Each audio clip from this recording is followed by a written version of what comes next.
Assalamualaikum warahmatullahi wabarakatuh. Perkenalkan, kami dari Prodi Akuntansi 5A Politeknik Rafflesia yang kali ini akan membahas mengenai mata kuliah praktik akuntansi biaya dengan dosen pengampu Bapak Hongki Sutrisno SEI MAK.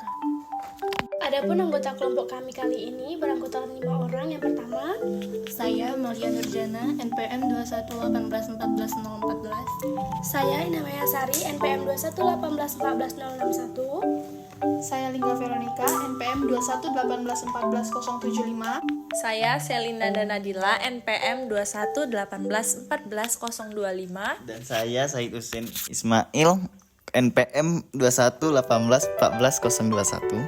Terdapat 3 pokok materi yang akan kita bahas adalah sebagai berikut. Yang pertama, harga pokok produksi. Yang kedua, metode pengumpulan harga pokok produksi. Dan yang terakhir, mengaplikasikan HPP Process Costing untuk produk hilang, cacat, dan rusak. Langsung saja kita masuk pada materi yang pertama, yaitu harga pokok produksi.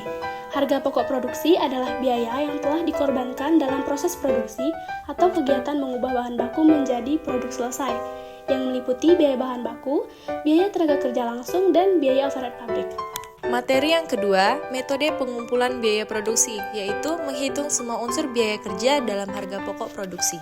Metode pengumpulan biaya produksi. Yang pertama, metode harga pokok pesanan atau job order cost method. Yang kedua, metode harga pokok proses atau process cost method. Yang pertama, job order cost method adalah metode pengumpulan harga pokok produksi yang biayanya dikumpulkan untuk setiap pesanan, kontrak, atau jasa secara terpisah, dan setiap pesanan atau kontrak dapat dipisahkan identitasnya.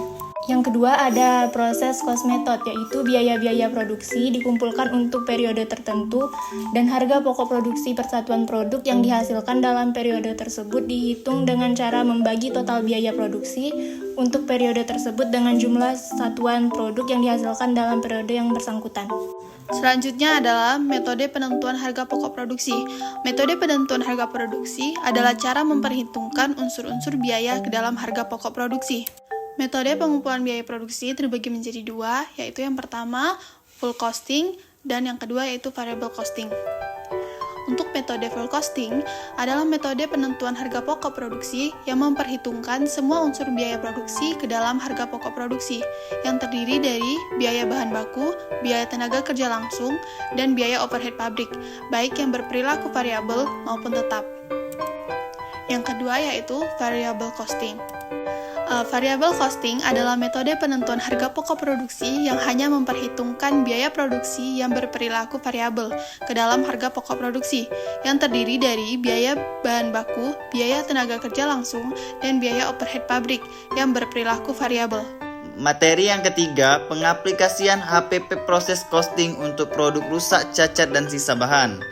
Produk rusak atau spoilage merupakan unit yang tidak dapat diterima, sehingga harus dibuang atau dijual dengan nilai yang lebih rendah. Jenis produk rusak yang pertama, produk rusak normal, terjadi dalam kondisi operasi yang efisien dan tidak dapat dikendalikan dalam jangka pendek, dan diperhitungkan sebagai bagian dari biaya produk. Yang kedua, produk rusak tidak normal, menyebabkan kerugian melebihi atau di atas perkiraan dalam kondisi operasi yang efisien dan dibebankan sebagai kerugian dalam periode berjalan. Sebab terjadinya produk rusak. Yang pertama, produk rusak karena kegiatan normal perusahaan, yaitu apabila produk rusak ini memang sering terjadi pada kegiatan normal perusahaan, sehingga biasanya memang dicadangkan adanya produk rusak dalam proses produksi. Yang kedua, produk rusak karena kesalahan atau abnormal, yaitu apabila produk rusak yang penyebabnya karena kurangnya pengawasan, kesalahan pekerjaan, kerusakan mesin, pemakaian bahan di bawah kualitas standar. Produk cacat atau reward, unit yang perlu diperbaiki secara ekonomi sehingga produk tersebut dapat dijual melalui saluran reguler. Adapun perlakuan atas biaya tambahan adalah sebagai berikut. Pertama, jika cacat normal, biaya perbaikan akan menambah biaya produksi. Kedua, jika cacat tidak normal, biaya perbaikan diperlakukan sebagai rugi produk cacat dan biaya produk tidak bertambah. Baiklah, selanjutnya ada sisa bahan atau scrap. Merupakan bagian dari produk yang tidak memiliki nilai atau jika memiliki nilainya sangat kecil. Selanjutnya ada perlakuan akuntansi produk rusak terhadap harga pokok produksi. Dalam proses produksi memungkinkan timbulnya produk rusak. maka dapat disimpulkan bahwa dalam perhitungan harga pokok produksi, perusahaan perlu memperhitungkan adanya unit ekuivalen untuk menentukan harga pokok produksi selesai, harga pokok produk dalam proses maupun harga pokok untuk produk rusak. Selanjutnya, produk hilang dalam pengolahan. Di dalam pengolahan suatu produk, biasanya terdapat sebagian produk hilang karena menguap, mengkristal, atau menyusut yang disebabkan karena sifat bahan, misalnya mengandung gas yang mudah menguap atau karena sifat pengolahan produk. Oke teman-teman, itulah tadi materi yang sudah kami sampaikan. Semoga bisa bermanfaat untuk kita semua. Akhir kata kami ucapkan terima kasih. Wassalamualaikum warahmatullahi wabarakatuh.